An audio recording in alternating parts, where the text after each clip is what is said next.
ਸਰਦਾਰ Parampal Singh ji California ਤੋਂ ਇਹਨਾਂ ਨੇ ਪਿੱਛੇ ਇੱਕ ਸਵਾਲ ਭੇਜਿਆ ਸੀ, ਉਹਦੇ 'ਚ 3 ਤੁਕਾਂ ਸਨ।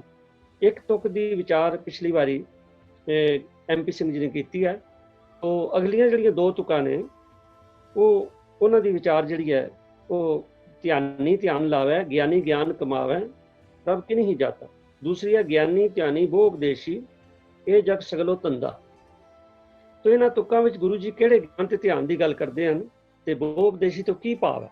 ये सवाल है सरदार परमपाल सिंह जी कैलीफोर्निया तो। मैं बेनती करांगा कि दिल्ली तो MP सिंह जी नूं कि वो कृपा करके इहदी विचार करन लई। MP सिंह जी।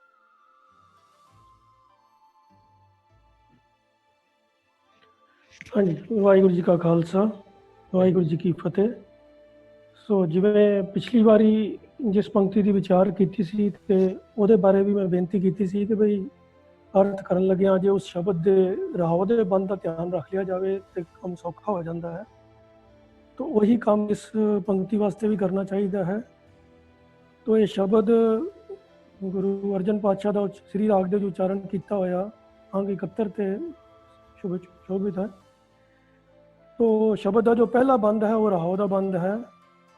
जानो नहीं भावै कवन बाता, मन खोज मार्ग। ये राहो की पंक्ति है कि मैं नहीं जानता कि परमात्मा नूं किहड़ी गल चंगी लगदी। जानो नहीं, मैं नहीं जानता भावै कवन बाता, परमात्मा नूं किहड़ी गल किहड़ी बात चंगी लगदी है। तो हे मेरे मन, तू वो रस्ता लभ जिस ते तुरिया परमात्मा प्रसन्न हो जावे। तो हुण दुनिया अनेकों तरह के मार्ग ढूंढती है। धर्म के मार्ग पर चलने वाले अनेकों वख-वख तरीके दे लभदे हैं परमात्मा की प्राप्ति वास्ते, परमात्मा नूं खुश करने वास्ते।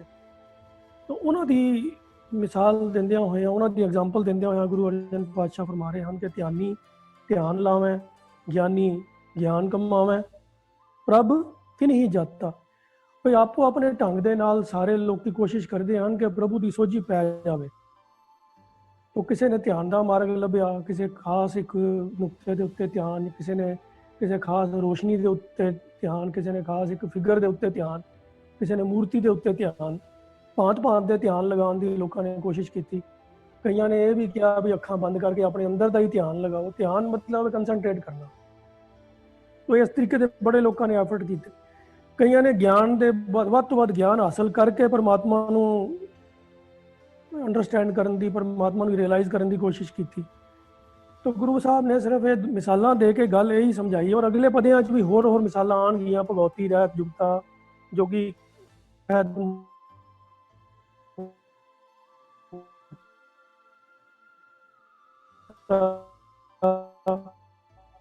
तपसी तप ज्ञान प्राप्त करके ज्ञान के रस्ते के राही परमात्मा नूं प्राप्त करने के यतन करने वालों की गल की गई है। पर इन्होंने दोवों की मिसाल दे के गुरु साहब ने फैसला ये दिता है कि प्रभ कि नहीं जाता, किसी विरले नहीं जाता है। वख वख ढंग वरत के अपनी अकल के घोड़े दौड़ा के अपनी सियानपा वरत के किसी विरले नहीं जाता है। नहीं जाता मतलब किसी कि नहीं जाता। तो जो गल की जाती है कि किन्ने जाता है, किस विरले ने जाता है, तो भाव अर्थ ही होंगे कहता भी इन्होंने ढंगा नाल गल बनती नहीं है, किसी ने नहीं जाता। तो कि नहीं जाता तो भाव ये नहीं है भी 5% नहीं या 10% नहीं जाता है, नहीं।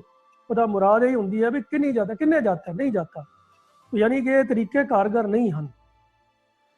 सो बाकी सारे शब्द के अंदर भी अलग अलग होर ढंग वरतन वालियां दी, पंडितां दी, गुरसिरां दी गल्लां, अवधूतां दी, कापड़ियां दियां, तीर्थ यात्रियां दियां, निराहार रहन वालियां दियां, बड़ा लंबा शब्द है जिहदे अंदर अलग अलग अष्टपदी दे विच कीता है।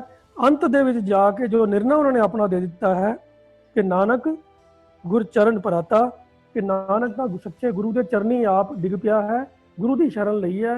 यह ढंग है प्रभु जात का, प्रभु नूं जानन दा। तो जे राव दे बंद नूं ध्यान विच रख के ते सारे शब्द नूं सामने रख के गल की जाए तो वैसे भी कोई किसी किस्म की दिक्कत रहनी नहीं चाहिए। तो ये सिर्फ 2 वखरियां लाइनां चुनोगे तो फिर कई तरह के सवाल पैदा होणगे। है सिर्फ एग्जाम्पल ने, तत्त की गल हैगी कि गुरु साहब कह रहे हैं कि बई मैं नहीं जानता कि प्रभु नूं की चंगा लगता है, इस करके मैं गुरु की शरण पिया। तो ये इस शब्द का तत्सार है। ਇਹਨਾਂ ਪੰਕਤੀਆਂ ਵਿੱਚ ਕੇਵਲ ਦੋ ਐਗਜ਼ਾਮਪਲਾਂ ਨੇ ਵੀ ਇਹ ਤਰੀਕੇ ਲੋਕਾਂ ਨੇ ਵਰਤੇ, ਪਰ ਇਹਨਾਂ ਤਰੀਕੇ ਨਾਲ ਕਿਸੇ ਨੇ ਨਹੀਂ ਪਾਇਆ ਪ੍ਰਭੂ ਨੂੰ। ਧੰਨਵਾਦ। ਵਾਹਿਗੁਰੂ ਜੀ ਕਾ ਖਾਲਸਾ, ਵਾਹਿਗੁਰੂ ਜੀ ਕੀ ਫਤਿਹ।